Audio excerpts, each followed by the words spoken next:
जब हम हिंदुस्तान लिटरेचर की बात करते हैं तो एक नाम सबसे ऊपर आता है, अमृता प्रीतम। इन्हें पंजाब की आवाज़ कहा जाता है। अमृता जी ने सिर्फ कागज पर शब्द नहीं लिखे, बल्कि उन्होंने औरतों के दबे हुए जज्बात और बंटवारे के दर्द को रूह तक उतार दिया। आज हम उनकी एक ऐसी ही कहानी की बात कर रहे हैं जिसका नाम है द गेस्ट लिस्ट।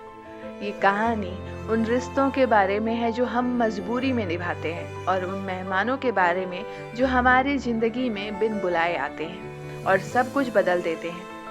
अगर आपने अमृता प्रीतम को कभी नहीं पढ़ा तो ये कहानी उनके काम को समझाने का सबसे बेहतरीन रास्ता है। हम सबकी जिंदगी में एक गेस्ट लिस्ट होती है।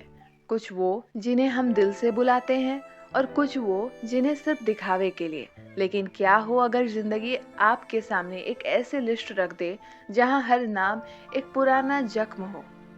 अमृता प्रीतम की कहानी द गेस्ट लिस्ट हमें एक ऐसी दुनिया में ले जाती है जहां दिखावा ज्यादा है और जज्बात कम। ये कहानी है उन लोगों की जो एक ही छत के नीचे रहते हुए भी अजनबी है।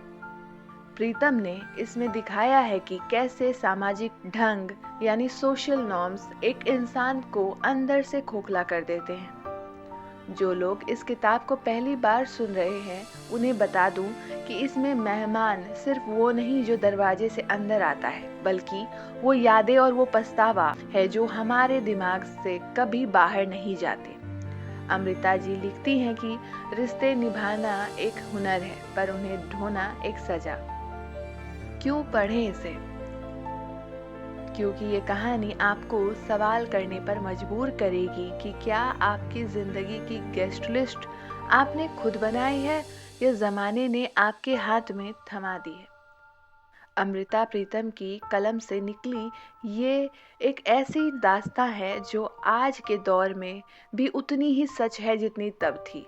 चलिए शुरू करते हैं अमृता प्रीतम की ये लाजवाब कहानी द गेस्ट लिस्ट।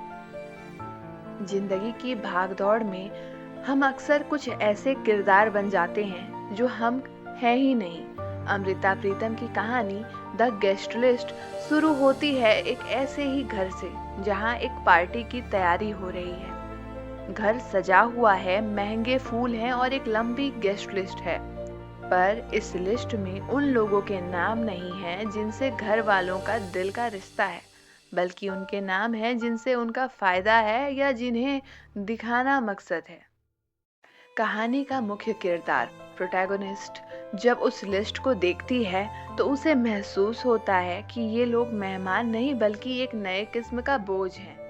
वो देखती है कि कैसे उसके पति और घर के बाकी लोग उन लोगों को खुश करने के लिए अपना असली चेहरा छुपा रहे हैं। अमृता जी यहाँ एक बहुत गहरी बात कहती है कि जब हम दूसरों को प्रभावित इम्प्रेस करने के लिए महफिल सजाते हैं तो हम अपने ही घर में एक मेहमान बनकर रह जाते हैं। वो रिश्ता जो सहज होना चाहिए था अब एक बिजनेस डील बन चुका है। जैसे जैसे पार्टी आगे बढ़ती है कहानी में एक खामोश चुभन महसूस होती है। अमृता प्रीतम दिखाती हैं कि कैसे महंगे लिबास और ऊंची हंसी के पीछे लोग एक दूसरे को नीचा दिखाने या आगे निकलने की कोशिश कर रहे हैं। लिस्ट का हर नाम एक मजाक लगने लगता है। क्या ये वही इंसान है जिसे हमने दोस्ती के लिए बुलाया था, या ये सिर्फ एक स्टेटस सिंबल है? कहानी का ये मोड़ हमें बताता है कि आज के दौर में इंसान इंसान नहीं रहा बल्कि एक इन्वेस्टमेंट बन गया है। कहानी के आखिर में जब पार्टी खत्म हो जाती है और सब मेहमान चले जाते हैं तो घर में बचती है सिर्फ खामोशी और बिखरे हुए कांच के टुकड़े।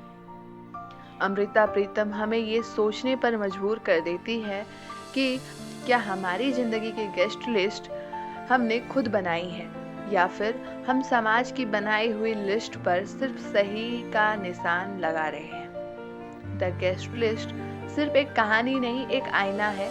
ये हमें बताती है कि मेहमान वो नहीं होता जो दरवाजे से आता है, बल्कि असली मेहमान तो हमारी वो खुशियां हैं जो इस दिखावे की भीड़ में कहीं खो गई है। उम्मीद है अमृता प्रीतम की ये कहानी आपके दिल को छू लेगी। अगर आपको ये दास्तां पसंद आई हो तो हमें ज़रूर बताएं। अगली बार मिलेंगे एक नए किस्से और एक नई दास्तां के साथ। शुक्रिया।